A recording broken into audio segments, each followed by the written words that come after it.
It's my great pleasure to welcome Josh Skewes from Aarhus University, from Linguistics, Cognitive Science and Semiotics Department, who is here in his dual or triple role as a teacher, as a consultant for the Cognitive Science program, but also showing his work on decision-making and in this very case, cognitive modeling and decision-making profiles in problem gambling.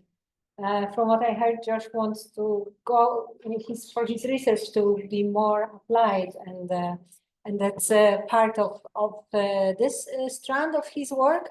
And so I'm very happy to welcome Josh in this Train Quiz and Heal lecture series. Josh, the floor is yours. Great. Thank you very much for the nice introduction. And hello, everybody who just came in that I haven't had a chance to say much to. Yes, I'll present today some research on problem gambling. And basically, I'll start from talking about the context and the situation in which this work was done in, which is a Danish context.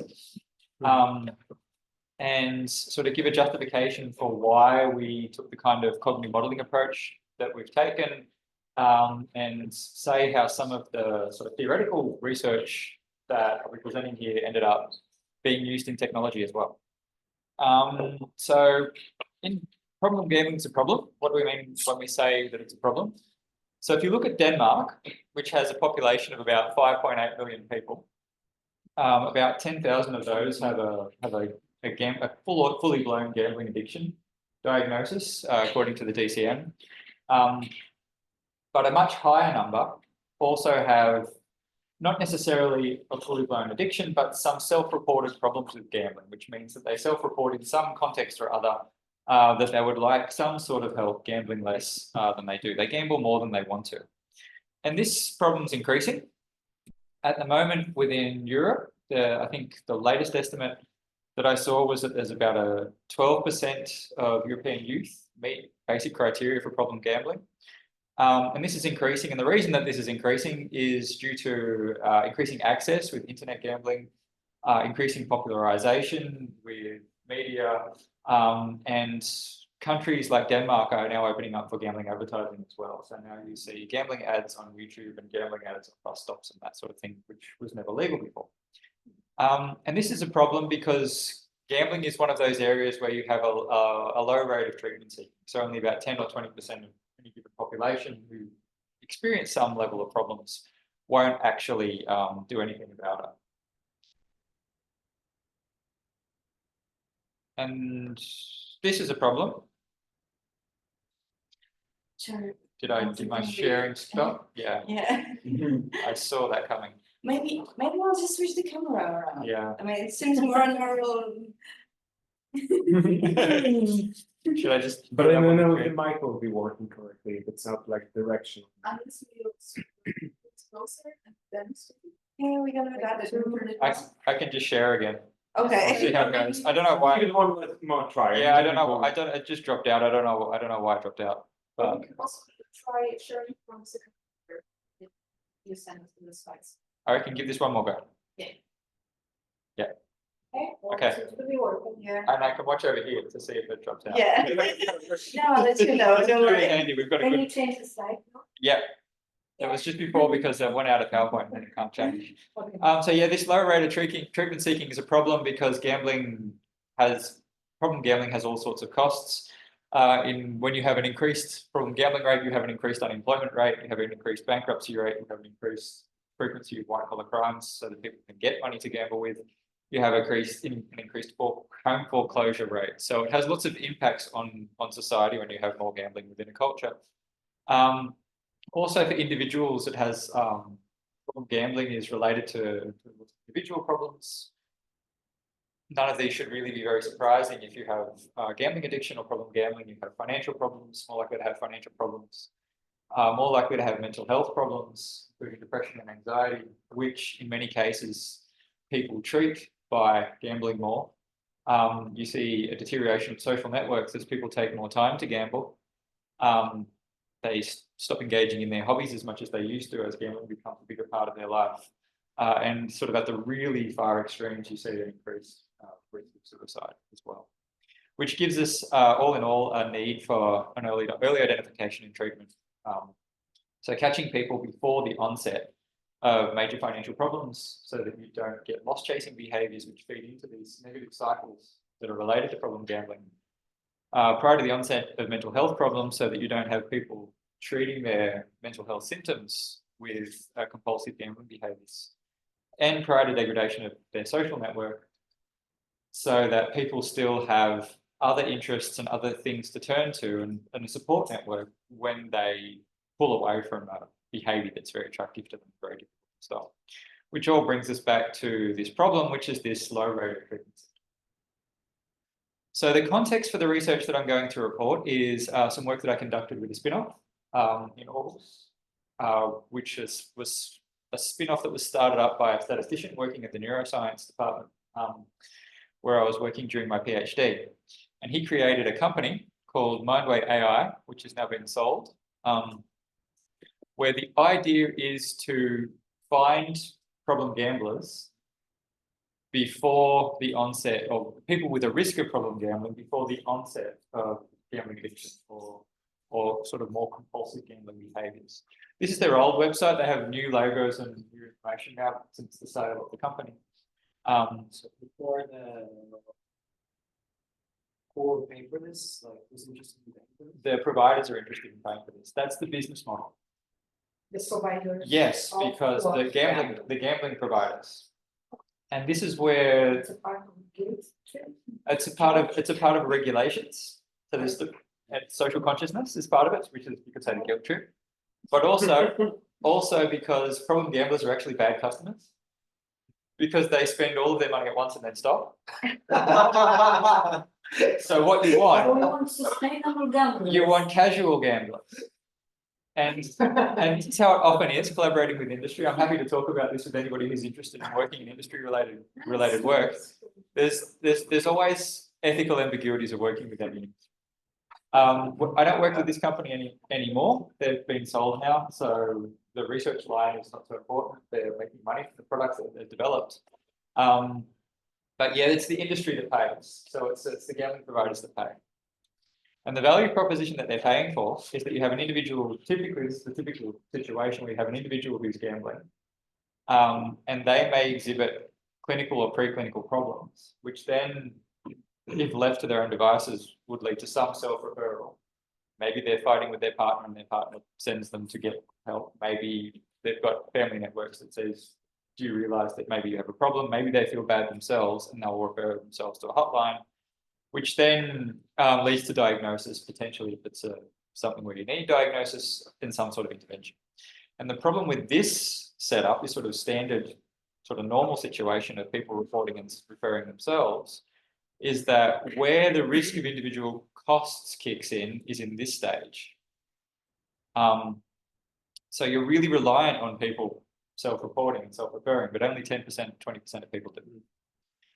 So the idea with Mindway AI is to short circuit this and have a system that identifies risk of problem gambling, which then refers people or probes people to self-refer, or which a provider can use to refer people to treatment partners, so that you then go to diagnosis and intervention. And this company has sort of a main product.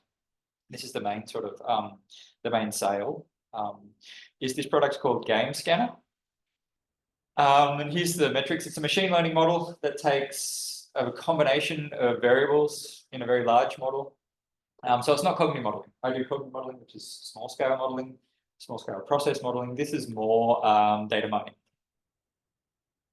Takes a bunch of different variables, like when do people gamble, how long do people gamble, how much do people spend when they're gambling, gambling streaks, a couple of demographic factors, and gives people a risk score on the basis of this, of basically this machine learning model.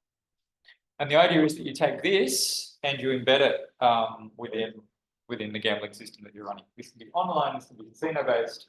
You have gambling behavior occurring, you have behavioral measures running some sort of algorithm under the hood that gives you logistic output, which then highlight your behavior for a call center. Somebody rings you up and says, have you considered that maybe you've got a problem so that you're probing for self-referral? And no, this is not, your talk is not about this, but just out of curiosity, how did they label the data? What did they use for training? What was the ground truth? The ground truth is clinicians' reports. So this was all going on in the company before I came along. But the ground truth here is we've given this person this risk score Based on actual. based on the machine learning model, and then the clinician has also rated the individuals. In some cases based on the interviews, but I don't know the details of the verification process. So this is before me, basically. So where does cognitive modeling come in, and how does cognitive modeling add value, for want of a better word? The idea here is that you would have gambling behavior, and then instead of having the machine learning model that's working with an algorithm, proprietary algorithm with all of these variables, you would have some theoretically grounded model of cognitive processing. And then instead of just having sort of one script being used to call up people and tell them, ask them whether or not they've considered whether they have a problem, you could have a variety of scripts that are based on the information that you get out of the modeling process. So you could say, might you have problem A or might you have problem B? And this should be useful because we know from therapeutic contexts that if people are more responsive to more specific offers of help, therapeutic insight, clinical insight. It's easier to work with a clinical context if the person that you're working with can recognise the story and the narrative that you're telling about it off the back. So that's the motivation for coming in and doing some cognitive modelling. Originally, this was a project as part of as a bachelor's student, done together with the company, and it wasn't intended to lead to a product. It was just, well, what would happen if we did some cognitive modeling? And we published the result of this work in this paper together, where basically the idea is it's a proof of concept. Could you predict specific problems that people would report with a self-report using a cognitive modeling gambling-like task? So what measures did we use? One measure that we use, basically we just looked at casual gamblers and conducted a separate experiment. So this is just an online experiment that we ran using something called the GamTest, which is a self-report survey of gambling-related problems. The newer one used in Norway, so I kind of matched our Scandinavian context as well, and it's a nice survey. The task that we used was the Iowa gambling task. This is a very standard task to investigate decision-making in neuropsychological assessment. It's a well-known task. There's a lot of available cognitive models for modeling it. Starting with a well-known lab task was partly pragmatic because it's hard to get hold of all of the gambling data and model that directly. But that would have been the ambition had the company not been sold. This is a good place to start though, because you can build on the existing theory and then build from there into more naturalistic gambling behavior. And the cognitive model that we've built, or that we're using in this context, is based on learning and decision making. So the idea is, can we use this cognitive model to make inferences about people's behavior on their self? So the people that we got to participate were casual gamblers from our participant pool. So it wasn't prolific or MTurk or anything like that. It was people that we knew that were real within our participant pool, linked to our lab, where we have a nice, clean, well-managed group. And we had some inclusion criteria. You had to be a casual gambler. So you had to have actually gambled within the last 3 months. And you had to get a non-zero score on this GamTest questionnaire. Otherwise, you're not really interesting to model for us. So it wouldn't be interesting. Students did a really good job of getting exceptionally good data in terms of at least the frequency that we have, a nice variable range of the frequencies of the people that gamble. This is one of the only cases where I've had more men than women spontaneously signing up to a task, but this is potentially because more men gamble than women. So we had 98 men and 41 women. And you can see there's a nice distribution there of different gambling frequencies, where we have most people are gambling sort of less than once per month, but we do have a fairly decent range there. Base rate for men and women. The base rate in the lab pool, nothing like that. There's mostly women. So this is a economics and psychology pool. So it probably could be close to 50-50, I think, because a lot of econ people are men. Good. So the GamTest is this self-reported questionnaire of gambling problems. It's been clinically validated in Norway. It's constructed using exploratory factor analysis, which is kind of annoying because it has this very inelegant scoring system, which we had to work with. We just did our best. It has what's called a bi-factor model, which I always like to talk about because that means, of course, that it has 5 factors. But what they mean when they say bi-factor model is that there's this general emotional factor and then these subscales. So it has 15 questions. One general emotional factor is where all of the questions load onto this general emotion factor, and the 4 subscales. And you'll see why we picked this this scale as we go along, because these are very helpful concepts when relating back to notions of problem gambling and the kinds of things that we can pick up with an IO gambling task and a cognitive model of a gambling task. And the 4 subfactors here are overconsumption of time. So this is using more time than you wish you would use. Overconsumption of money. This is again by your own rights, using more money than you wish you would have used. Negative consequences from the overconsumption of money, so externalities as a result of using too much money, and negative consequences on your social life and relationships. So negative externalities of having too much time spent gambling. So that's the questionnaire. The task that we had people perform was the IO gambling task. Not everybody knows this task. Decision-making people and neuropsychologists know this task very well, but not everybody does. So I'll sort of give a quick run through. The idea is that you have 4 decks of cards that you can choose from. And each deck of cards is associated with a gain and a loss. And those gains and losses have different distributions across the different decks.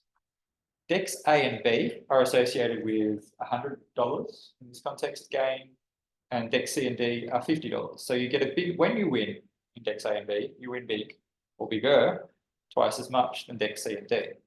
The catch and the trick here is that when you get a loss on decks A and B, those losses are actually cumulatively bigger than for deck C and D. So the trick is, and you're not told these ratios, you're not told any of these expected values. You just have to learn it. So it's a learning task. And so what you have to learn is that even though decks A and B appear attractive, because if you're choosing from decks A and B, you're getting $100, they're actually disadvantageous in the long run. So if you were to keep choosing from them, you'll end up losing in the long run, because the penalties, when they do come, are bigger. And they're distributed such that you'll get a long run loss. That makes sense? Good. So this is an interesting task, and it's interesting because it's reduced performance. You see reduced performance on this particular task after damage to the orbitofrontal cortex. So we know that it's involved in decision-making processes, and this is the reason why this is where this task originated in neuropsychological testing for orbitofrontal damage. You also see reduced performance associated with substance addiction. You also see reduced performance in Huntington's, which is one kind of dopaminergic degenerative disorder, but not Parkinson's. You see reduced performance in psychopathy, and you see reduced performance associated with problem gambling.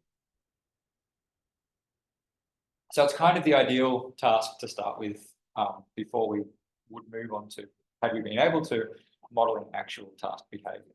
So do you know any hypothesis why Parkinson's, why Huntington's, but not Parkinson's? Oh no, something to do. I'm not a transmission specialist, but it's something to do with the ratio of D2 to D4 receptors, different regions of the brain. But I would not know specifically what that would be. It's also useful because there are a range. Well, this is kind of makes it difficult, I guess, but because there's a range of existing cognitive models of the IO gambling task. The first cognitive model, which was sort of basically most of the models available were within the same genre. It's sort of like banded task-like modeling, was the expectancy valence learning model, and there's been developments on top of that model since then, basically adding different bells and whistles. And I'll go through the model that we'll use, and that is this one called the outcome representation learning model. We chose this one because it seems to be the best fit to the data, which is one reason. The other reason is that conceptually it's got useful constructs for relating back to the things that we're interested in.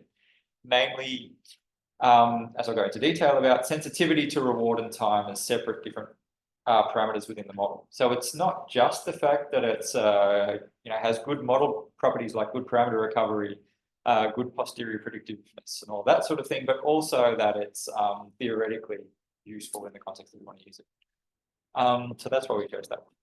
What's the sort of Wagner, like the classical conditioning fit into this? Is that like the expectancy valence? Is that just the Q value function or something? Yeah, exactly, and I'll show you the equations. But basically, the short answer is Q learning delta rule on both frequency and value, and that's what makes this an attractive model for us. Is it's got that frequency parameter as well. Yeah. Very gain, this Yeah. paradigm is the goal is to minimize the losses because you always lose, right?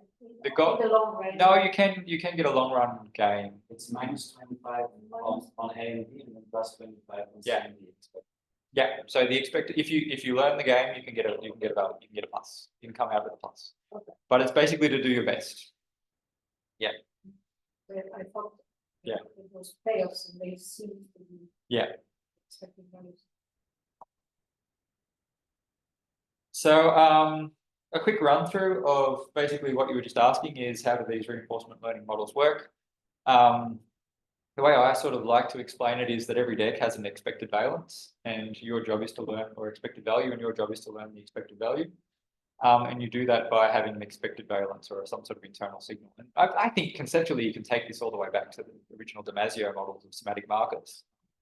If you're interested in that sort of theoretical perspective, which is what the IO-Gammon task was built to test.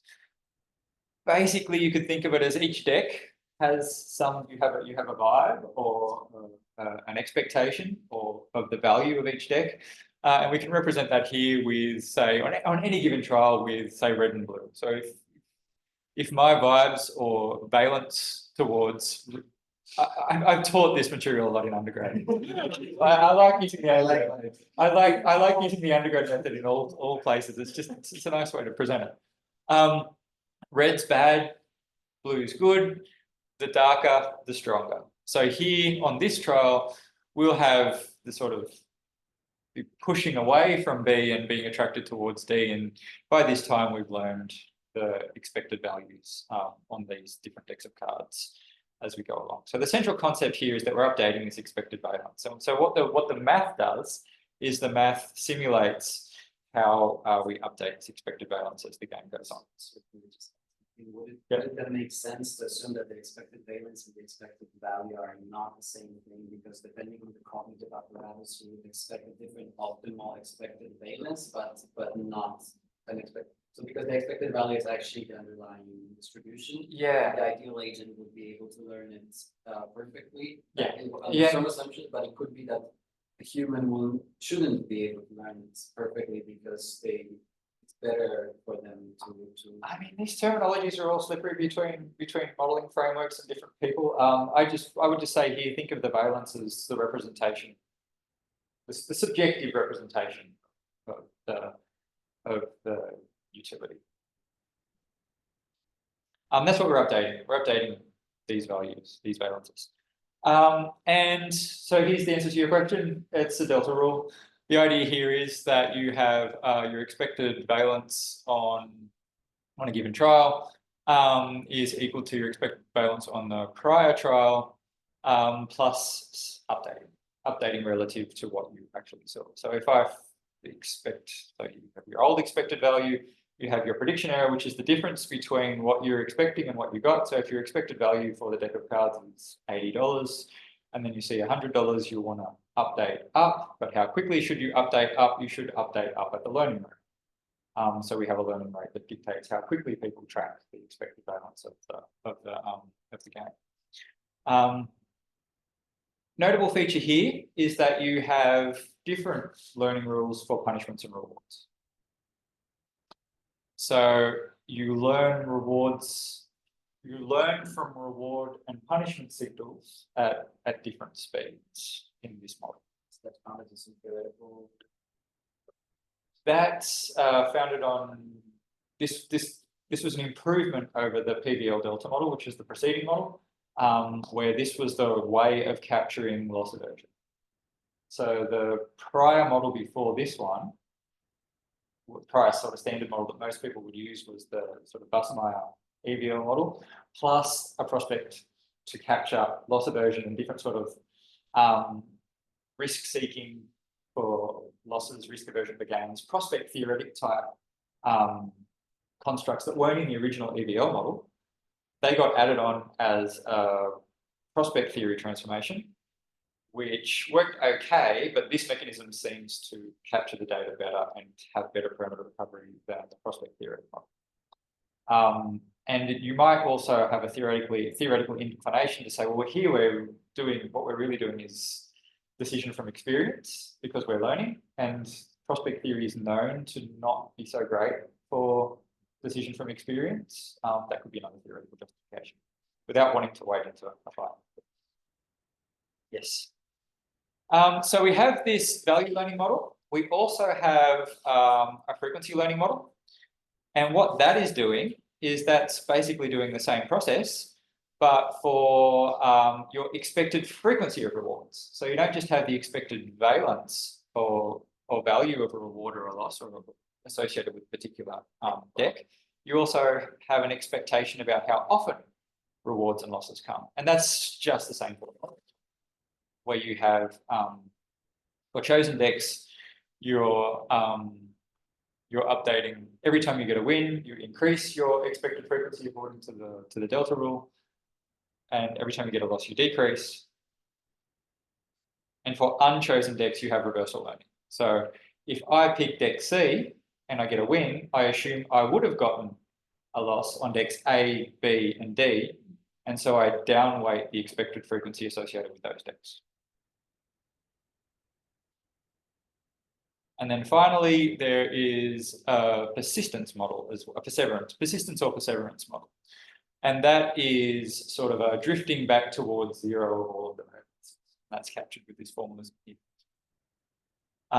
So if you have a high decay rate on this part of the model, then you'll more quickly drift back towards zero. Your valence will more quickly sort of equilibrate. If you never choose from deck B, then eventually your valence for deck B will drift back towards zero. But if you have a slower decay rate, then it'll decay more slowly, and you'll persevere more with the deck you're choosing. Okay? And then all of these get put together in a valence model, which adds them all, essentially, and weights them. And so my expected value on any given, or my valence for a deck on any given trial is just a weighted sum of the expected value, which is the reward, the expected frequency, plus a frequency weight, and my perseverance, how much I persevere with the sort of last choice that I made with some weight. And then we run that all through a softmax choice, which gives us a couple of parameters of interest.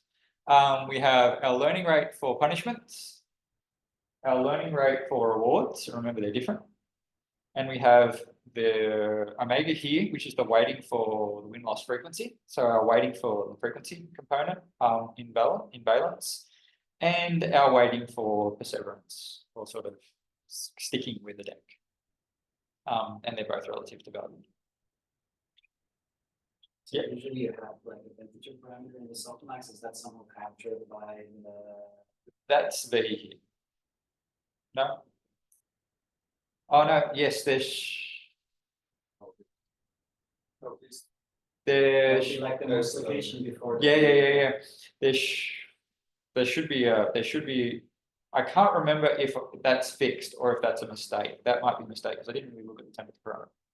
I have reasons for that. I don't really like the temperature parameter. I think it's more of a fitting parameter than it is a. I don't think it's that cognitively interesting. So a lot of people say it's sort of a it's a parameter that represents your consistency, your behavioral consistency with your underlying beliefs and interpret it. But I'm not sure that that's the case. I was just wondering if, for example, the perseverance as a way of capturing something similar. I think so. So I'm thinking now that I'm looking at this, that this might be fixed. So yeah, it's got a temperature parameter, but it's fixed at 1. Do you know what I mean? So yes.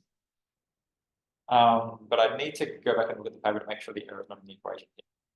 Yeah.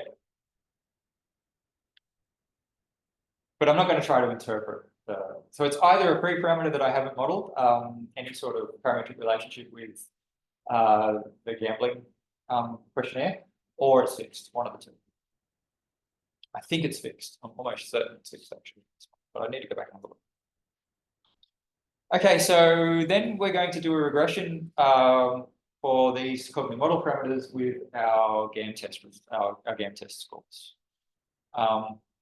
So remember that we have this kind of annoying uneven scoring from the GamTest. So to solve, so I probably wouldn't do this way now. I'd probably use a different approach. I'd probably use some sort of ordinal probit model now. But this is published, so I'm fairly happy with it. We all learn as we get better. Would you say ordinal? I'd probably model each individual question with an ordinal probit model, and then aggregate sort of basically some sort of structural equation model if I was going to redo this. Basically because I've learned how to do that in the last few years, to be completely honest. And what's the problem? This is fine. It probably would give the same result. So I just rescaled everything from 0 to 1 and then used beta regression. And it's actually use some typical interpretation of the thresholds. yeah, that's one of the things that you'll get out of it, and I'm not really interested in. You could get some noise out of the responses because you could model out some conservative scale use, that sort of thing. But I'm really not sure if it would add any value. But just as a standard approach, I think I'll get it. It's just more appropriate. It's just it fits the data source better. Very, very nerdy point. Sorry for getting distracted. But basically, this is just a straight up beta regression with a probit transformation, so a probit link function on the outcome variable. And the outcome variable here is scored between 0 and 1, and that is our GamTest scores. So that's our individual participants rescaled GamTest scores for those 5 things that we're looking at. So we have 5 separate equations for the 5 separate factors on the GamTest scores, and we've included in this model our learning rate for reward, learning rate for punishment, weighting for frequency learning, weighting for perseverance, and weighting for this K parameter. Is there something how we can assume no interactions between the parameters, or is that just the simplest choice? That's simple. This is a simplification. Yeah, this is a simplification. It's all embedded in the same JAGS model, but I'm not sure that solves the problem.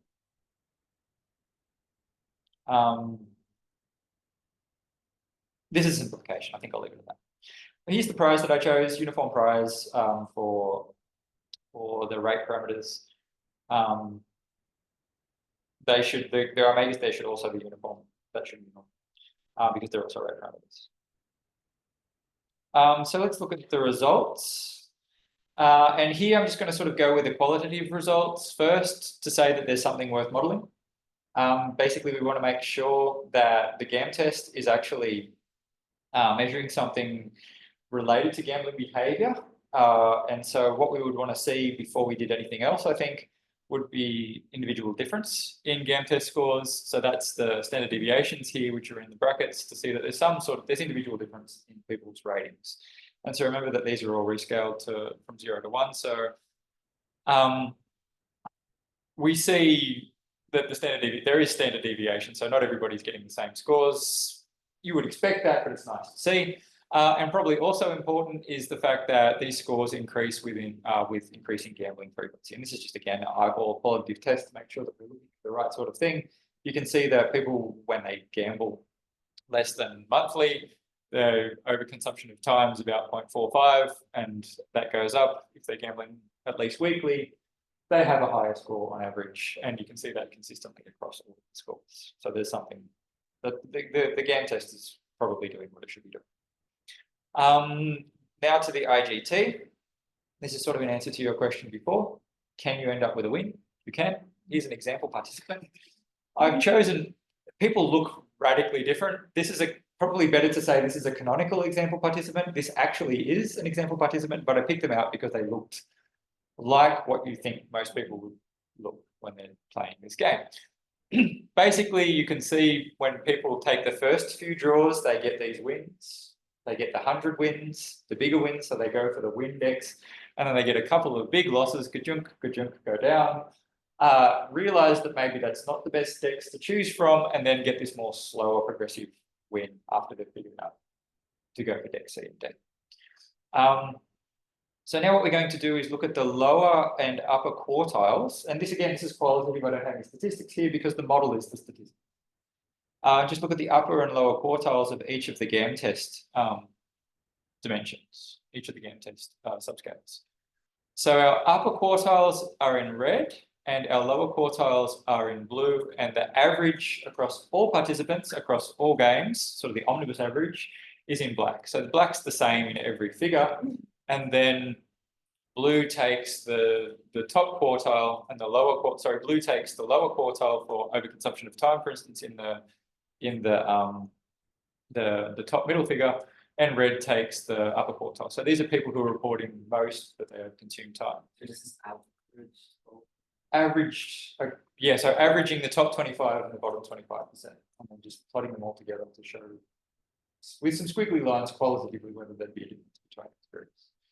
Not looking at statistics yet because the model's going to actually, this is what the model's going to try to do. So it's just to say qualitatively, is there something worth picking up with? And I think you can see, I think there is, that the red is generally below the blue, so that if you're reporting with the GamTest problems, you're more likely to be losing money, not having this long run recovery that you see in the canonical test. So then that says let's analyze this statistically using the model and see if there's any associations between the model parameters that we're going to fit to all of the data and the GamTest score. That's the goal. So first we look at overconsumption of time. And here we see that in the cognitive model, if you have an increased weighting for frequency, then you should have also an increased tendency to say that you overconsume time in the game when you gamble in your own casual gambling. Excuse me, a quick question. Yeah. You made the parameter fitting based on for each individual separately, or for the groups of individual, like, you know, upper quarter, lower quarter? Yeah, no, so this fitting, the quartiles, that was just a figure. Okay. But this model is a hierarchical model where you're fitting to each subject, you're fitting the cognitive model individually, and then aggregating all within the same model across all five scales simultaneously. So everything's within one big JAGS file.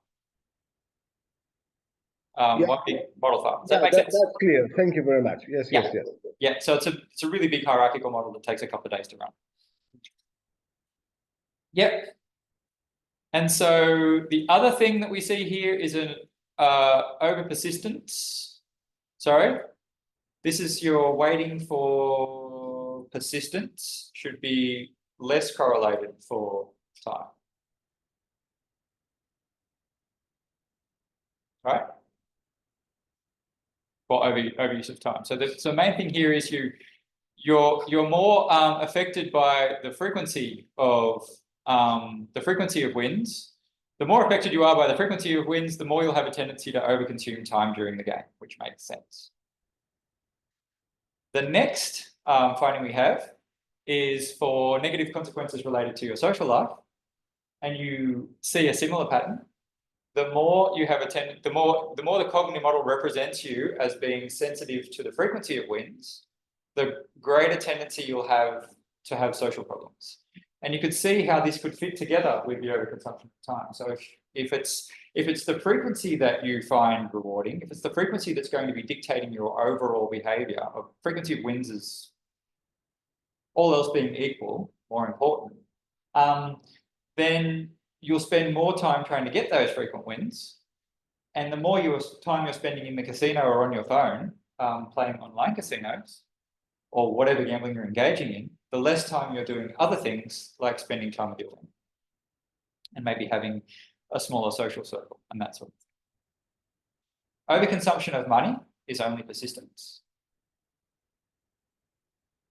Negative consequences of money. So negative consequences your experience that you have negative consequences related to financial outcomes in gambling, you're more likely to be sensitive to reward. So if all else being equal, you have a faster learning rate for rewards, so your behavior is more adaptive to getting a big reward, you'll probably be sticking with the A and B decks. The result will then be that you'll have self-reporting more negative outcomes related to finances, which also makes sense because you'll be the type of person who is persisting potentially with risks beyond what you're financially capable of doing. And that also hangs together with negative emotions associated with gambling. So potentially there's some sort of emotional regulation happening for the effects in the games you're playing in the Iowa gambling task of getting the bigger wins. And so when I say this makes sense, it makes sense intuitively, but it also makes sense as far as I understand clinically, because this maps onto two types of decision profiles that you see within the gambling addiction literature. And they are one type, which is sort of more people who gamble and people who probably gamble more than they want to, people who have problem gambling, and people who maybe end up with addictions, who are more driven by rewards, have problems more associated with money loss, have problems more associated with emotional regulation.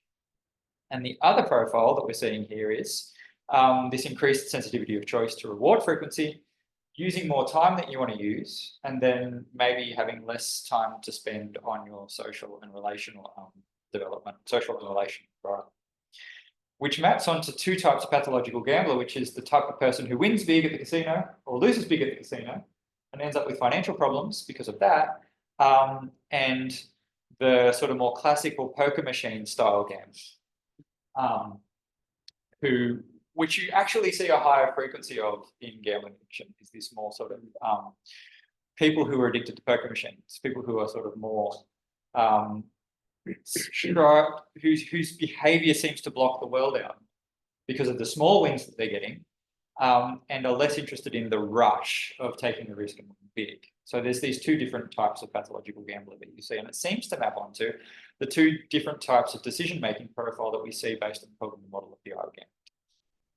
I wanted to go back to this model that you were presenting and ask about how perseverance is like visible in every graph that you showed. Yeah.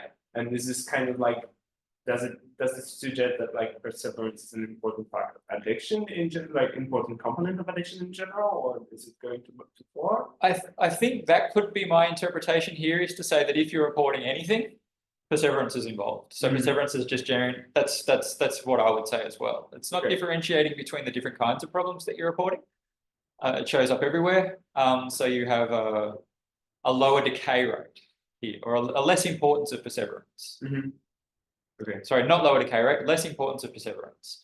So the role of the perseverance equation in that final valence is downweighted. So perseverance is playing less of a role if you're reporting. So it's this win, stay, lose shift.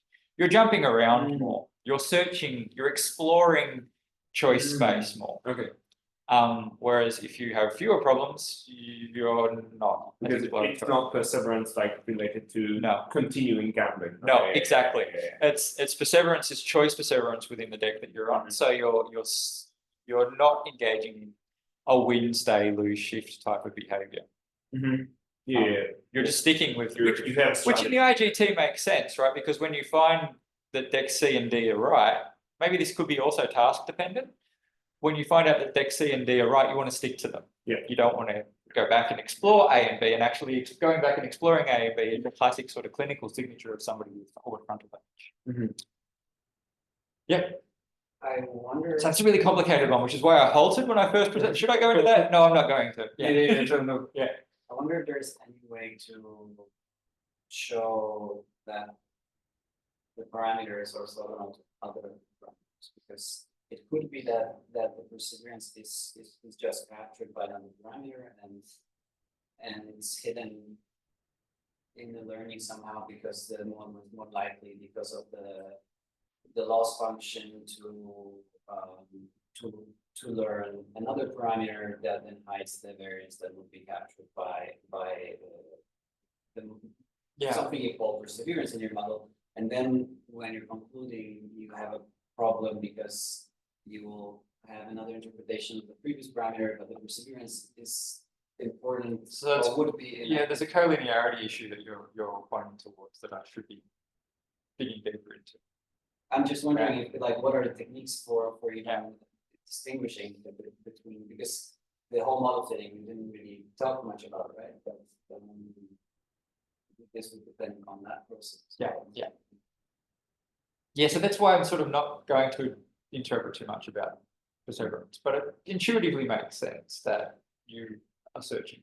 It's just so easy to say that a lot of things make intuitive sense when you, we don't. it's like Yeah. a philosophical thing, but with Yeah. all these models, I like right now kind of exploring and how much can you actually deduce about anything cognitive from these parameters. It's probably important. Yeah. So in the paper, we don't talk about this. This is not a conclusion that I would rest a lot on for this particular problem.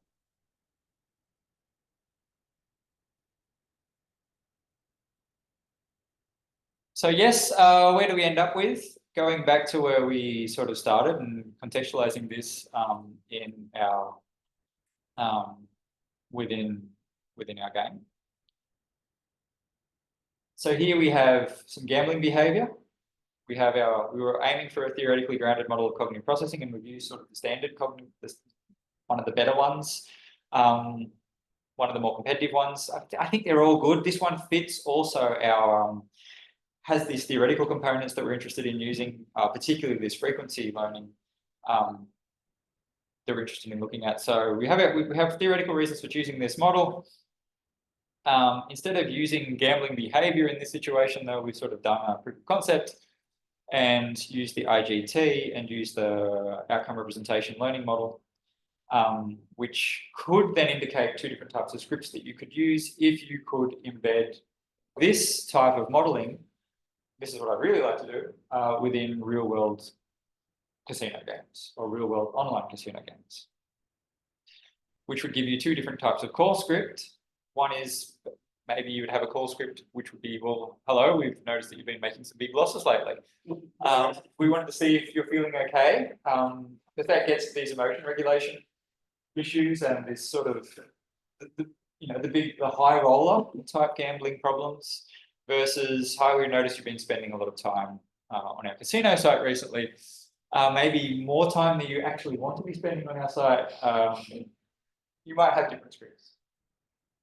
And so this is where I sort of leave the story, and because I'm the scientist, so this is sort of the R&D side.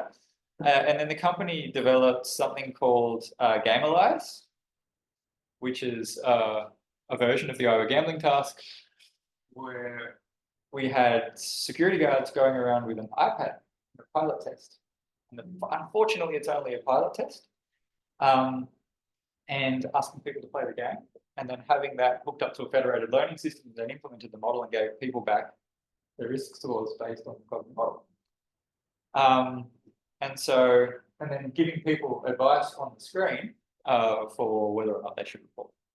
So I have two direct questions. One, Yes. What about the psychological effect of knowing that I'm being tested for if I have a problem? That's one thing, because IGT is always used in a way where people don't really understand why you're administering the test, right? So I guess you would need to control for that. So that's one thing. Yeah. And the other thing is, what about applying, like, could you take the IGT cognitive modeling model and actually apply it to real data, assuming that it's kind of similar, the expected values, like you could, how well could you transfer it? That's what I would want to do. So I wouldn't necessarily want to use the ORL, because the ORL is actually a pretty general model. It's been applied to more tasks recently. Nate Haynes has got this really nice paper that he's had trouble publishing, applying it to this whole battery of tasks where it seems to be fairly general, these learning and decision-making mechanisms. But I think what I prefer to do, if if the company, because the company was sold, so they lost their interest in R&D. So I'm not associated with the company anymore. What I would have loved to have done is to have developed custom models for the games that were actually available, so that you were using theory to build appropriate models of those tasks. And the sheer volume of data that you've got access to in that context means that you could very efficiently develop a nice model that you could do all sorts of machine learning methods on to make sure that it's verifiable, solid, and robust, which is essentially what they do in GamScan. So it would be a cognitively informed version of the GamScan product. That was the ambition, but we didn't get that. Can you even think about modifying the games themselves, you know, to be less everything? You could, and Because both yeah. in the structure of the expected values and Yeah. etc., but also in the design, the the material design, the colors, whatever. yeah, and I think that would be incredibly interesting to do. And I don't know whether, because I didn't work directly with any providers, I only worked with this company, which is essentially a tech company doing consulting work and selling products to providers. I don't know if providers would be willing to do that or interested in doing that. They may, but we just never got that far. Yeah. So this did end up in a product, but it's not the product that I would have been. It's a nice product, but it's not the one that I would have liked to have been. And if you had to judge, how much would you, how well do you think this would transfer, given that there's this effect of people knowing that they're trying to check if there's something wrong? So we had a result, and again, it's a pilot, and we didn't follow up, so I don't have any data to answer that question. But having done this and giving people their decision profile back, they would give people advice, and then they did see a really, really nice, and it could be a placebo. It could easily be an algorithmic placebo. But they did see a very big increase in self-reporting and self-exclusion. But I don't have the data to say whether or not that is a function of the product. However, when it was implemented, yeah, so you have sensitivity to rewards, sensitivity to losses, sensitivity to win frequency and persistence. And it's basically cashing out these different cognitive model parameters that are being fitted in the federated learning system that the iPad's running or connected to in the background. And it's telling you how affected you are by rewards, how affected you are by losses, how affected you are by wins, and your overall persistence. So you mentioned that the model is quite complex. Do you mention it with real time? Yeah, this does. Parallelize it so yeah, so the way they did this is maybe I'm more inclined to think just getting the full distribution matters. I think the way that they implemented this was using variational baits, so it's fine. Yeah. It's somewhat nice to answer because here, for example, we have those four profiles, right? Yeah. So, for example, in this case, let's say we have a person who's constantly playing this machine, for example, just pushing the lever.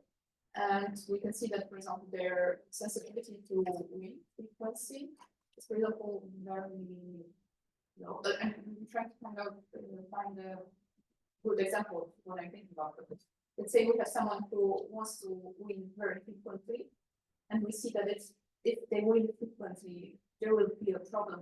They will become more addicted, let's say, like simplifying this. So we, for example, redirect them to another game where they might, for example, pick poker or something where chances of winning are smaller. So, or less frequent in a way, right? So maybe we could also use that to maybe help someone get out of the addiction. And I think that's what this is. That's what this one's designed to do. So the advice that comes up on the screen in the product that the company built is like, well, you have a sensitivity to, let's say you have a high sensitivity. Well, let's say you have a high sensitivity to rewards. The advice you might get might be, are you really finding this exciting still? Or are you just doing it because of compulsivity? Are you just doing it to get these frequent rewards? And maybe you should consider taking a break. So on and so on. So it's communicating directly with the customer about what strategies they should use to manage the risk profile that they maybe have. Also, you come up in a lot of different contexts, like for example, social media, right? Which Yeah. are related to alcohol, like all those Yes. things, everything. So, like, I think that could also be a tool if we like redesign it a bit. Yeah. For people who are helping others to like studying them. Yes, and the IGT modeling fits that because you can see with substance addictions, IGT behavior differences as well. And I think the EVL model has been fit to substance addictions as well and shown correlations with opioids for reward learning practice. It's maybe very speculating because obviously there's no data. But do you think those individual parameters might evolve in time as a person develops addiction? Yeah, I would expect so. I would expect they would change. They could change depending on how much you play the game. Again, I would like to tie the model then to a specific game. Open question, totally open question. So Following up on that, because I'm doing a super similar work right now about sleep. Yeah. So we show how sleep is affected by this parameter. So basically, depending on the time of day, which is preferred for you, depending on circadian rhythm, you're gonna have a different learning rate. yeah, We've already done it. We've only done it on like a single learning rate, like the simplest model. So I guess one thing that tells us is that this is very sensitive to your cognitive states. So Yeah. depending on if you administer this test in the morning or in the evening, you're going to get very different results for the same individual. It makes it quite like shaky, the foundation on which you're going to give advice based on my administration of the IGP. And then you have the problem of people already understanding the task and you cannot administer it again. So from that point of view, it's not viable as a test because the variation within the individual could be larger than the population. So you and you just saw one last thing. And then something I was wondering about, and that's turning this into a question, is there any work, do you know of any work where IGT is done on different underlying distributions so that it's not just a standardized version of -25, -25, 25, 25, but maybe something more like that the distribution is sort of stochastically somehow randomly created before the game so that you can keep administering the IGT yeah. the same person many times. I think the answer to all the questions would be I'd much rather have a product that was embedded within realistic gambling, products, because then you've got individual variance. Sufficient individual variance and you're tracking a parameter in time. So if you had a nice federated learning system where you were fitting model full distributions under the hood based on just the way people play and seeing how these parameters evolve over time and getting an average over time, that would say something more about individuals than something like this would. So I'm not sure going back and redoing the test would be the best way to do it. But wouldn't the real data be kind of similar to IGT with different underlying distributions? Like Possibly, I think it would depend on the task. Yeah. So it's to say I'm sensitive to your concerns and had them as well. And that's why I say this was my intention with this was a proof of concept to go, we can use these models to point towards the kinds of problems that people self-report, and there does appear to be an association within the context of a journal article. That sort of association is interesting, but whether you can then go down to individual differences and say that these individual differences that we're pulling out are reliable enough. At the level of individual differences, I would want more data, I would want more consistency, and I would want more natural. I'd want more naturalism, naturally occurring behavior is the goal. Do we have data on which types of gambling is the most dangerous, addictive in those specific? When your model can predict which one would be. I mean, I think a microtransaction based gambling is the most addictive and the most problematic, and that's also the one that's most heavily regulated. And so, as far as I understand it, in the conversations that are being had in the United Kingdom at the moment, for instance, the ones that regulators are pointing are problematic are the very frequent bets that you can place in sports betting, for instance. So it's being able to change your position on a football game at a fast rate. That's the sort of thing that's very addictive because, and you would predict that from all sorts of operant conditioning models. Anything that's got a fast turnaround with a fast responsiveness that has the right kind of operant is going to be the kind of behavior that gets selected for and stamped in more quickly. Also, it creates affordance for being engaged on the path all the time. So it's even working on this level. Yeah, and so you could go back to Skinner. You could go back to Skinner and Herenstein and Watson even be able to use all of the original reinforcement theories of learning to predict which games are going to be the dangerous ones. And it would be these ones with the variable reinforcement schedules, frequent responses with a variable reinforcement schedule. That's what Skinner said. He was right, I think. Yeah. I was kind of going back to the question about the IT. I think like what connects those is that you have a very simple like decision scenario. So you just have to choose one of the 4 piles. You don't have to plan ahead. For example, like poker would be even better in that sense because you actually have to think through a couple of movements in advance. Consider the kind of possibilities that you have, and there's some delay in like getting the reward partially, but also like the decision scenario becomes more complex. So it takes more effort, so it's harder to like get used to these doing things mindless sort of thing. So I think that, for example, on the availability of things like having things on your mobile, right? This would be like one of the most like it's always you can always get anything. So you're just getting more and more addicted, and it's easier to get than, for example, if you need to have a computer or go to the cinema. So I think that they mostly capitalize on that. But yeah, something like poker has a different type of cognitive setup completely because they're doing math in your head while you're playing, and part of the reward is the fact that you've done good math. You've done better math than your opponent, so you've outmathed your opponent, and there's a social element to games like poker as well. And sports betting is interesting too there because you've got this domain specialization. You've understood, right? So there's so many things that you could sort of dig into and model. You can actually make money from poker. Yeah. Your expected value and not like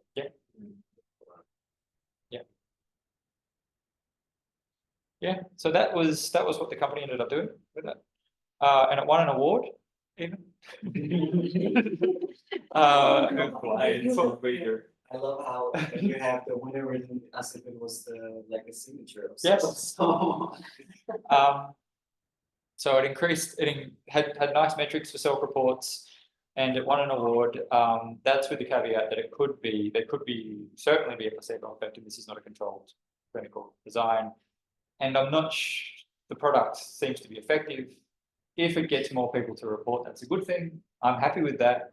But I think where I would go with R&D had the company remained on R&D trajectory that was on would exactly be this, digging to the actual games. That's the talk basically, and these are my co-authors. Here's our 2 CogSci students. Simon actually got a job with the company. He works there now, and Kim was the CTO. He's still on the board now, and he started a new company. He's the guy from statistics. He's fantastic. He's got 3 or 4 different companies. He's also a professor of innovation at Wageningen University. So he's incredibly interesting to work with. And Damien was Antoine Bashara's PhD student. So this is back in the day. So this is why we were also working. That's the story. Can I have one more question? Excuse me, can I have one more question? Of course. Now we are in questions and discussions still. Okay. Okay, so maybe it's a bit different, but what was the typical learning rate?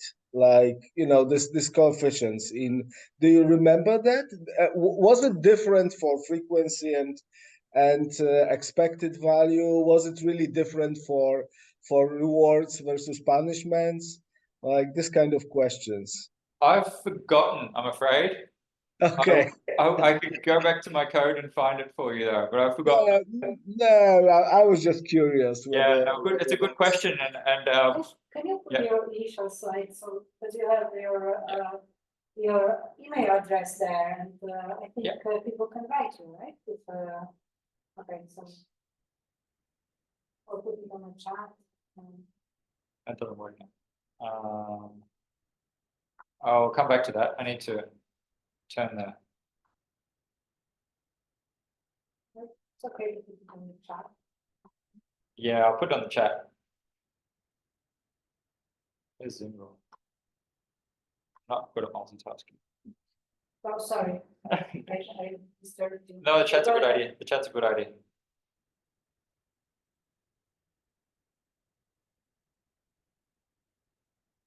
There you go.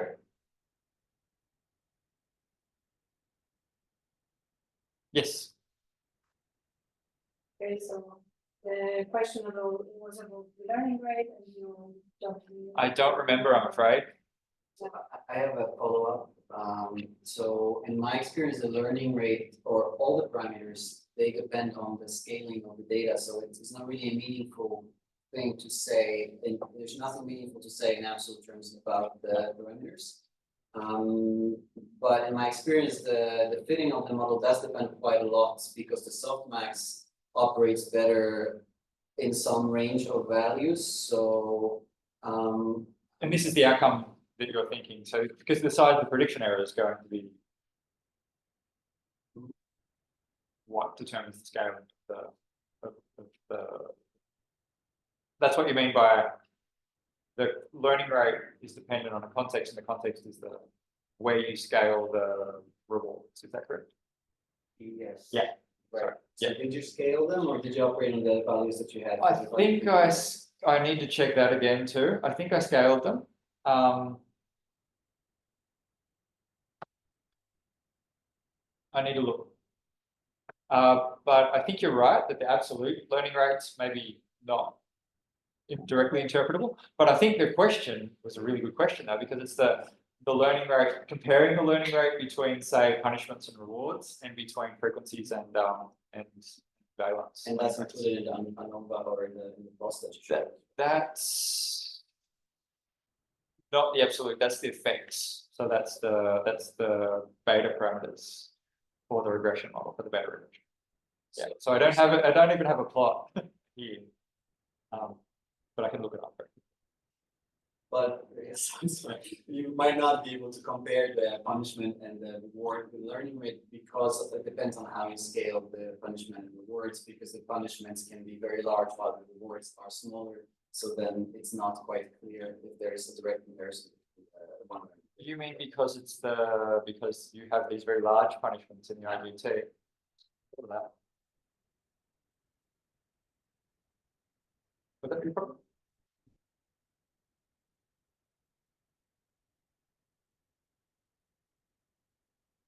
Definitely you can compare it I mean, groups of people. yeah. That's for sure. But then ANOVA does that. Yeah. And it's also, I should also point out that there's no separate learning rates. And this is what I'm not sure I like about this model actually, that there's only two learning rates. So there's not a learning rate for frequencies and a learning rate for rewards. There's the frequency model and the reward model, and they've got separate learning rates for punishment and rewards to capture the sort of prospect theory type, loss chasing, sensitivity, asymmetry and sensitivity to losses and rewards. But it's a model assumption that the learning rate is the same for both frequencies and outcomes. I'm not sure I like that, but that's the original RL one. That seems like a strange assumption. Yeah. Yeah. But we just stuck with the out of the box model. And usually this Tony model that they use here and people are using, does it have data saying that it captures well some types of things rather than others, or just the general? I mean, this particular model is designed for the IGT, and it's the one that gives the best posterior predictive. Yeah, but how IGP is a good model Of a game, of a game in general, in which game better than others, right? Poker probably not. Yeah.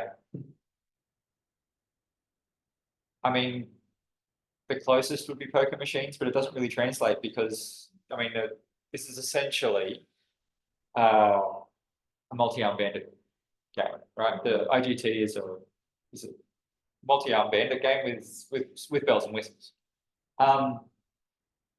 So it's not really the same decision. The parallel would be like picking which poker machine to play.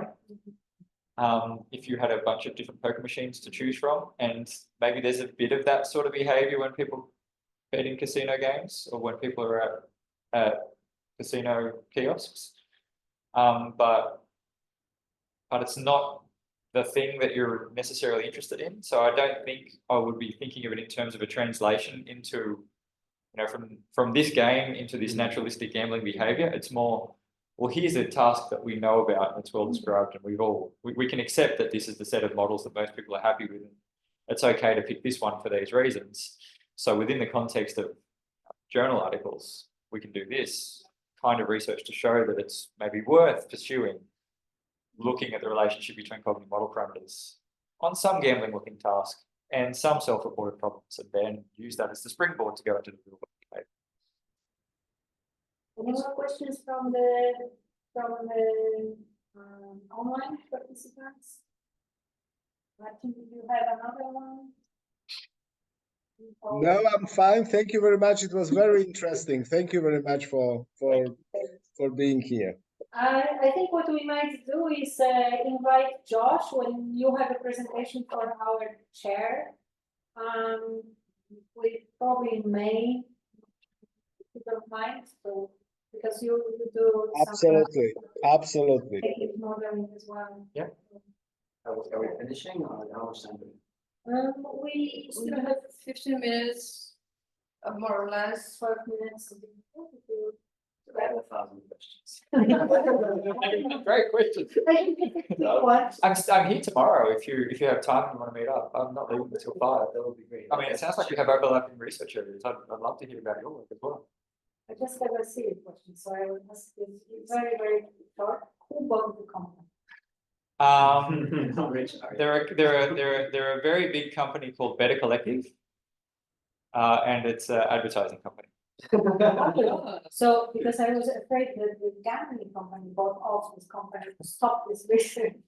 No, so it's because anyone in gambling has to have regulatory compliance, and the sort of products that this company offers, particularly the game scanner, which is the one that does have all the benchmarking, that actually is the functional product. That's what they bought, essentially. So they bought Game Scanner, which was part of Mindway, and then that goes towards their regulatory compliance. And that's why they weren't interested in R&D anymore, potentially, I'm not sure, but I imagine that they've got the cash cow that's serving the function that they need. So there's no real reason to develop other products if this product is ticking the box that they need to tick. So it's a business decision, and that's fine. Yeah.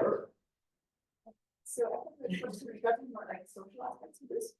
Because this year I've been to a talk on machine learning implementation in sports and betting programs. So like the other side of the gambling. Yeah. And I was wondering, because here you have, let's say, stable algorithms, right? You assume that you have those stable algorithms, frequencies, and so on, and rewards. So let's say that this is one of the measures to like make it safer. But on the other hand, you might also have this huge companies who might try to like use machine learning and other algorithms to increase the addiction rate in a way. Or control it on that sweet spot, right? That's right. Yeah. That's So I was kind of wanting to just comment on this, but also I wonder like how well this solution, for example, work for them when we like see that there's this So using the profiling, so yeah, using your profiling system to find the people that you want to target to gamble because they're the right kind of, have the right level of vulnerability. I mean, that's always possible, but I don't think it'd be necessary because there's enough people that just like gambling. So and this is my impression. And it seems also it will be much easier to do it with machine learning and some other metrics instead of the cognitive, like Yeah, it's more easily scalable, and I mean a lot of it is based on classical conditioning and operative conditioning principles in advance, but it's kind of like a classic UX thing where you don't necessarily need to go all the way into the modeling level. You can just use knowledge of cognitive principles, knowledge of how the dopamine system works, knowledge of how reinforcement people respond to reinforcers to design from first principles. That's what you see a lot of, I think, in all sorts of companies, and you could get really far with that to the extent that you're building machine learning. Like if you're building an algorithm, you would potentially, this is complete speculation because I'm not in this industry, I would perceive that there could be some sort of risk in that if you're doing that in Europe these days with increasing attention from regulators in all sorts of areas.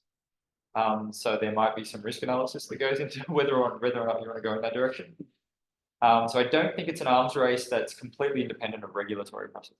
Well, yeah, it's an area where it's nice to be a scientist, but I don't think I'd necessarily want to be. It's incredibly complicated. So one thing is a little bit of a follow-up on the question of what does IGT model, and I have this experience of taking IGT myself before starting this research, knowing what it was, and looking for much more complex patterns than what is expected from the way we talk. Right? So with the ORL, we are kind of expecting this simple behavior where the person is trying to estimate the expected value of the card. And it's very important that's what we're trying to do, because what I was doing, for example, is experimenting with all kinds of strategies. I don't know if I knew how many trials I have, but I was, for example, going BD, and checking if the order of the cards matters. And I wonder if you reflected on that, because to me, after having that one data point of me doing it this way, I wanted to just discard the whole task, because if even half of my participants are taking a strategy that's not included in the model, then my whole modeling is just some kind of bullshitting myself that I'm fitting to something that makes sense. And it can still show things, for example, because of some statistical fluke or whatever. And so have you thought about it? Like, we looked into the data and we're looking for these alternative strategies. So how did you deal with that? And I have a sympathetic to the concern. There's different models that encode different strategies. Most of them are this kind of as if style bandit model. And most of the people working with them would be willing to say that it's as if kind of explanation. And there's a lot of people in decision learning modeling that are happy with that, and not necessarily worrying too much about underlying cognitive processes or the variety of underlying cognitive processes that could be engaged. And I do think what you see in this task and in other tasks that I work with, public goods game that I was presenting the other day, that there are different strategies that would be best modeled with maybe a range of models. So the one alternative that I do know in the IGT is the BSE model, which focuses more on different kinds of exploitation and exploration. I think it's a nice model, but if you look qualitatively at the this is not a great answer to that, but if you look qualitatively at the way responses look, it's very hard to find a subject that looks like the simulation, the forward simulation of the BSE model. Like it's all over the place in the way that real subjects aren't. So real subjects responses do look more ORL model bandit task like, but when I say that I'm sensitive to your interest, at least in thinking about thinking about cognitive modeling from the perspective of different potential strategies that people who are using our games or doing whatever lab task or engaging in naturally occurring behaviors are doing, I think that's the really interesting direction to go in cognitive modeling. I haven't done it here, and I probably wouldn't do it here. I am interested in doing it in the public goods game. And here it's interesting because you have different competing models, competing to be the model of a behavior. And I think that's the wrong way to think about it. I don't think there is the model of a behavior. So the other day I presented a conditional cooperation model of the public goods game. I use the public goods game because here I have done a little bit of research that kind of starts to address the problem that you're raising. Where there's two big competing modeling frameworks. One is that we're playing sort of a tit for tat kind of conditional cooperation with one another. And the other is more reinforcement learning. We're just learning what's the best amount of tokens to contribute to the public good. And as soon as we figure out what that is in this context, we pick that amount of tokens. It's kind of asocial, actually. We don't even really need to worry about what the other person's doing. We're just trying to use associative learning to learn the best amount. So it's kind of like Colin Camera, American, Caltech style, or Ernst Baer, Swiss style cooperation. And pick one of these two models. And you get people doing model comparison, like parameter recovery, the standard battery of things that you do to say which model's best. I think it could easily be the case that some people are adopting a strategy, and what these models are really capturing a strategy is exactly like you say. So it could be that some people are approaching a public goods game or IGT. Public goods I can use because I've got these two different frameworks, either as a social task or as a reinforcement learning task. And then you could have a latent mixture of different models. And that's how I would do this in a sort of modeling context. Is I'd say rather than thinking that one model is universally capturing the cognitive mechanism that people are using, I'm not doing cognitive processing modeling. I'm not doing ACT-R in this context. I'm not sitting down and saying, here's the architecture of the mind that's being engaged when people are doing a task and we've got these specific modules that we're going to plug and play in different ways. I'm trying to capture qualitatively the kinds of behavior you see that are being generated by some deterministic, very simplistic deterministic description of behavior that has some stochastic bits and pieces that interface with the real world. And they might capture strategies. It might be reasonable to think that they capture strategies, so that there is a tit for tat type strategy and there is a reinforcement learning type strategy. And in different contexts, people might be using one or the other. At a different time of day, people might be using one or the other. And then if you had a latent mixture structure, you could say, not only what are the parameters that we're interested in individual differences, but what strategies? So we can start to think of this sort of simplistic style of cognitive modeling as encoding strategies and looking at individual difference in strategy usage. And that would be where I would be interested in doing more research if I didn't have all of my management. If you ask me today, what are you going to do when you stop running the two departments that you're running? I'm going to start working on like mixture models in situations. So it's a fantastic question.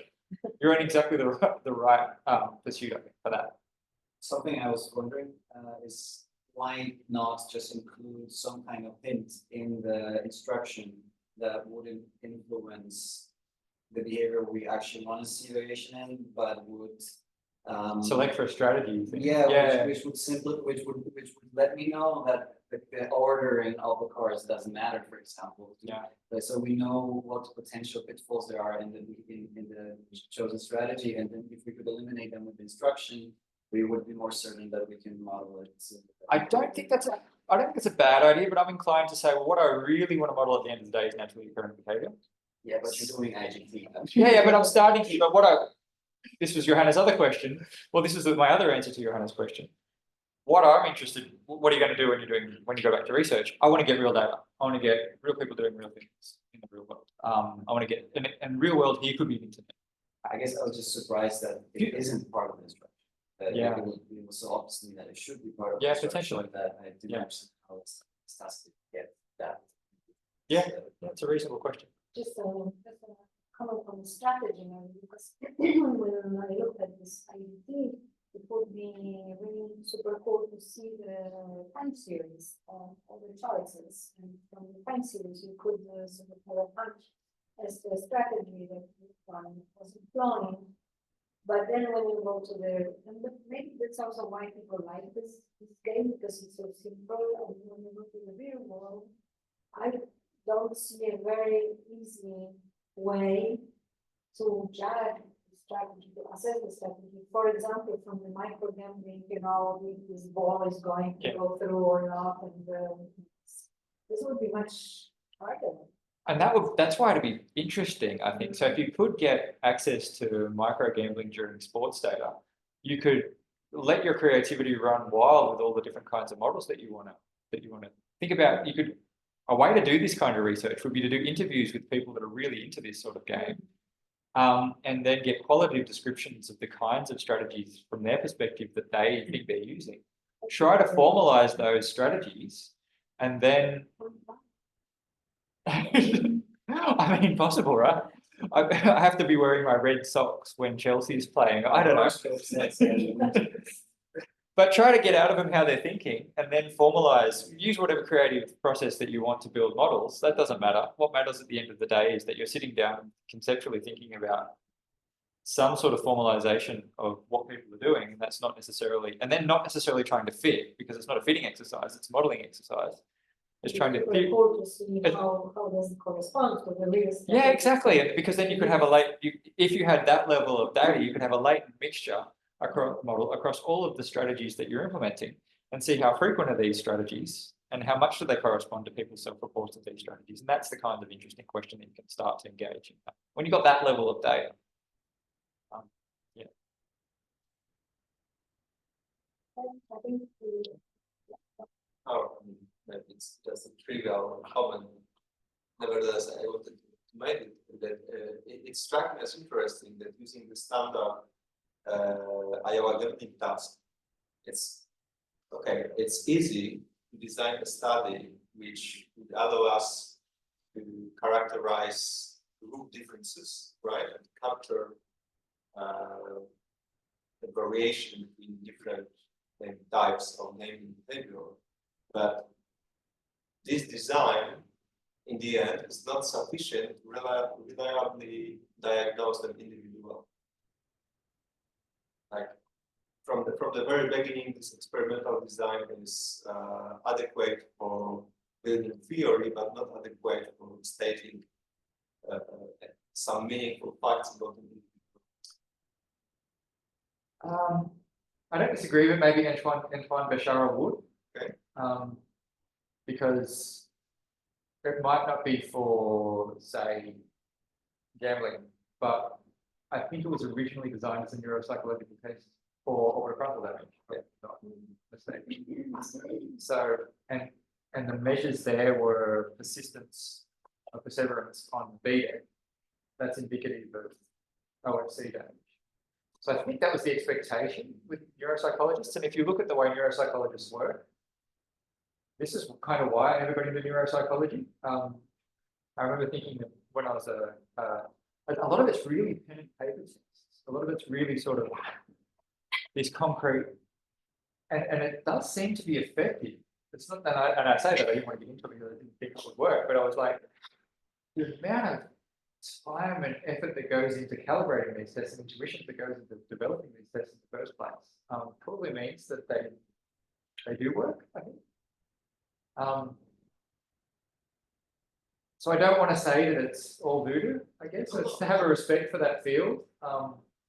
But then taking it out of the context in which it's designed and saying that you has the diagnostic validity all over the place. That's the jump that I'm looking at. I mean, because it boils down here to me the fact that it's not applicable multiple times for the same individual.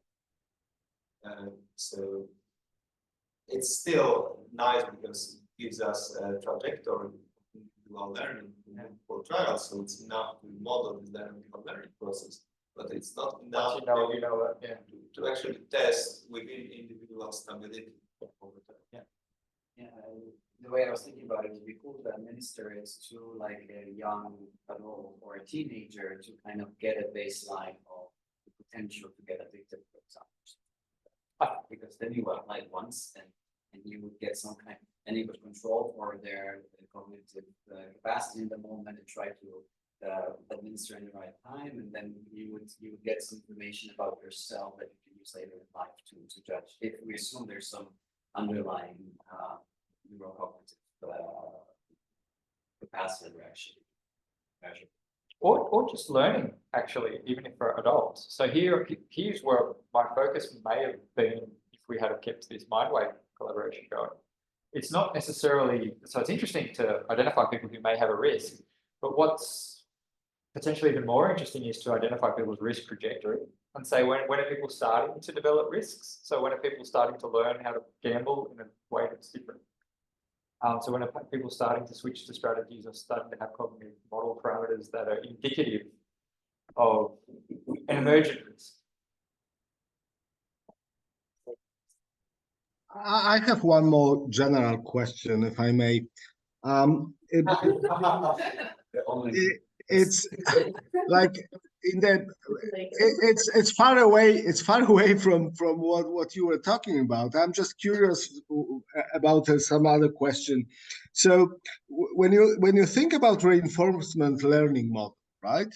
I mean, I have seen like most of the people really focus on this learning rates, right? I mean, that's what they model. Have you seen anybody like being interested in what value has been learned? Because one thing is a learning rate, right? But the other is, you know, the accuracy to what, you know, the expected value has been learned through this exercise, right? And I honestly haven't seen any paper discussing that at all. Yeah, that's a really good point. So you could imagine that people maybe just people are too optimistic. Yeah, exactly. Yeah, or they're not pessimistic enough. Yeah, I mean, yeah. That's obviously, you know, the question is not easy because you have to assume some priors, right? But over time, the influence of the prior diminishes, right? Yeah. So in a sense, like, you know, you can have some estimate whether they have learned any reasonable number or just something very different. And the cool thing about that is you could implement that on a poker machine. Yeah, exactly.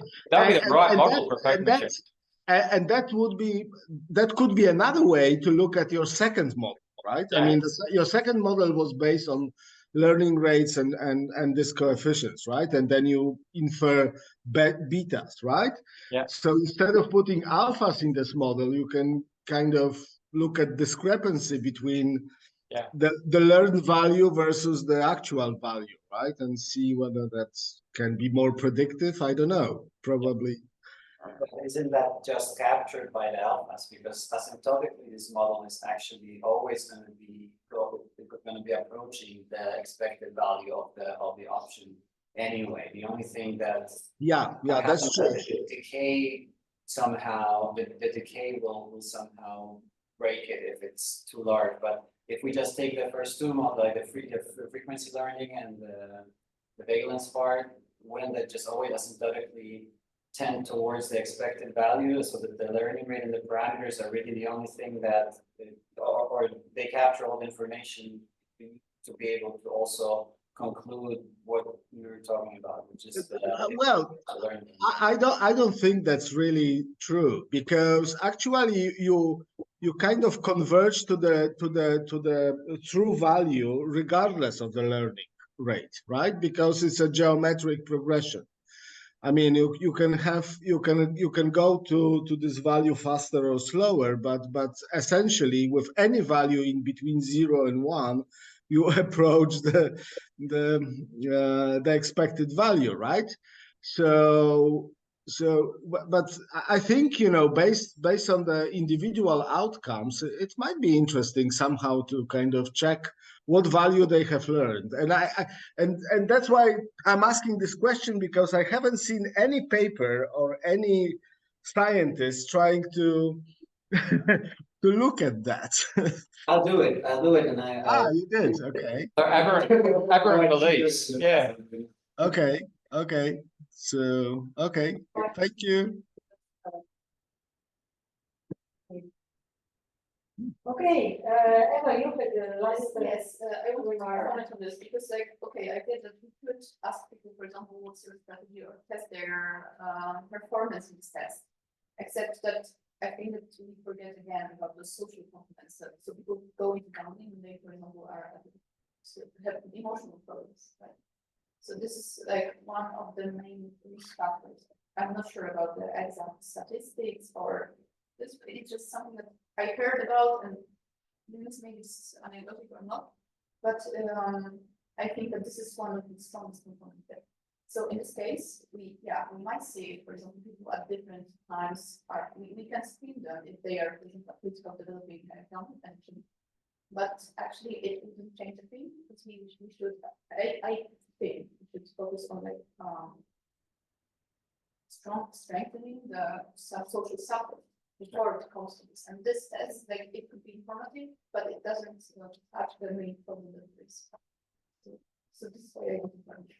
No, totally, I agree. I think for me, it would be informative to know, for example, that at the age of 18, for some reason, the punishments don't make me learn as well as the rewards, because I will take that into account when taking action. Maybe not necessarily just in gambling, but in general. I think that this is one of the components of this POPSI definition of psychological emotional intelligence, by Goldman. So it was quite popular several years ago. So this is one of the things that like they mentioned there. It's not a real, like, he's a psychologist, I think, but he's a real scientist. So at some point it was helpful to see that people can become more goal oriented. So if you are not so deterred by any losses that you get on your way, or that you can, for example, treat yourself with something. So maybe this would be one of the ways to like get the broader audience of it, but still like it could be useful, like then it's very post-side way to introduce it to schools, for example. But like I don't just see the benefit of the screening.